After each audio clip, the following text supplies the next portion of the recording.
this opportunity to congratulate the Kisii branch and to tell them to go forth as one people with one purpose and to ensure ya kwamba mambo ni one town. Ati mambo ni one town. Lakini sisi tutaendeleza kampeni zetu kwa njia ya amani. Tutauza sera zetu, hatutauza matusi, hatutauza utengano, na watu wakome mambo ya gunism.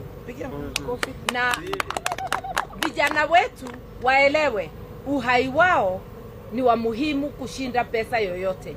Pesa gani au ngapi unaweza patiwa uharibu maisha yako, ujeruhiwe au ufariki, kama kijana alifariki pale Nairobi, yule alishutiwa ndani ya gari ya principal secretary. It is not worth it. Hata hapa Kisii pale Keumbu,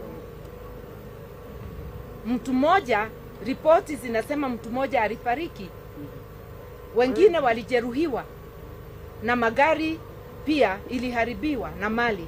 Mimi nasema siasa ifanywe kwa amani. Kura iko mfukoni mwako. Siwezi nikaitoa kinguvu. Nisikilize niseme yangu niondoke.